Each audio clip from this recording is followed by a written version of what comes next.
Good morning, welcome to Wake Up Well on this bank holiday Monday morning.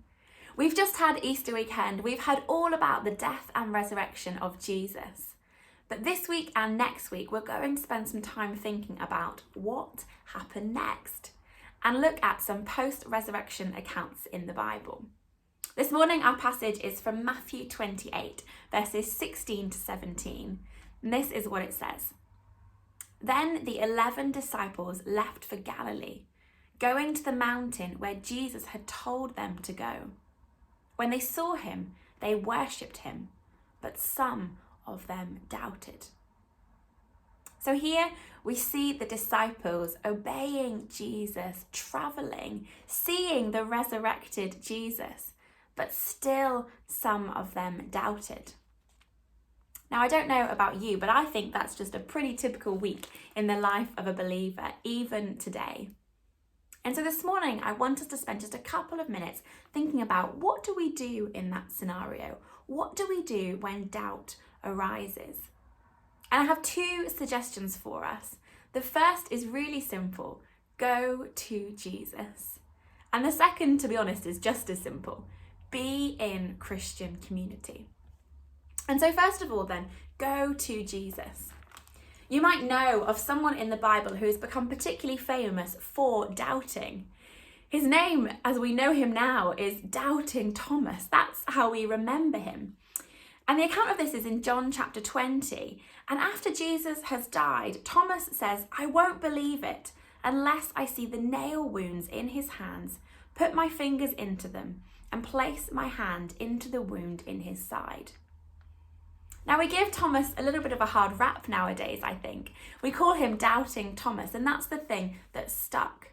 But actually when we look at the passage, Jesus, when he is resurrected, when the disciples then, including Thomas, see Jesus, Jesus doesn't rebuke Thomas for the doubt that he has, but rather Jesus meets Thomas in that place of doubt.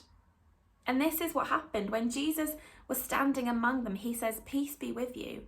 And then he said to Thomas, "Put your finger here and look at my hands. Put your hand into the wound in my side. Don't be faithless any longer. Believe." And so when we have doubt, we can go to Jesus because Jesus doesn't rebuke us, but Jesus meets us right where we're at, even in those moments of doubt. And then the second thing is be in Christian community. I heard recently of an experiment held a little while ago by a psychologist called Solomon Asch. And it was really interesting. He gathered a group of people together and he had a picture of a line that was a certain length. And then he had a picture of several other lines of all varying lengths. And he asked people to choose which of the lines was closest to the original line. And the thing is, everybody in that room, apart from one person, already knew what was going to happen and they had pre-decided their answers in advance, and some of them were absurd. But there was one person in the group who didn't know in advance and they always went last. So everyone else guessed and chose the line they thought was most close to the original line, often not choosing the one that actually was. And then this person who didn't know what was going on was the last to then guess. And most of the times that person guessed, they were swayed by what happened in the room. They were swayed by the answers of other people. And I just thought that was really interesting when it comes to us thinking about doubt. Out in the world or by ourselves is not the place to process doubt. It's not helpful. We can be swayed by all sorts of things. But actually being in Christian community is the place and the space where we have that space to talk about this. And we don't talk about it in church often enough, is probably the truth. But Christian community is the place for this.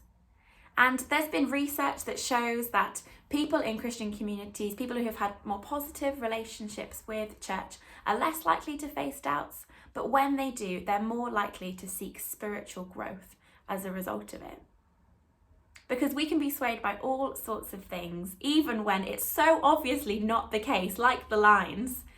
But actually, Christian community gives us that opportunity to process and to be honest with one another, to seek the best with one another, not to judge, but to journey alongside each other. So just like those early disciples who obeyed, they travelled, they saw Jesus, but still some of them doubted. We might have a week, every week, that looks just like that. But we can do two things. We can go to Jesus, who does not rebuke us, but meets us in our doubt. And we should be in Christian community, because that is the place where we have space to truly process our doubt and to seek spiritual growth as part of it. And so whatever you're facing today, I bless you, even in amongst doubts and uncertainties, that you would know Jesus more and that you would have a support network around you of friends that truly do cheer you on and seek the best for you. Bless you today.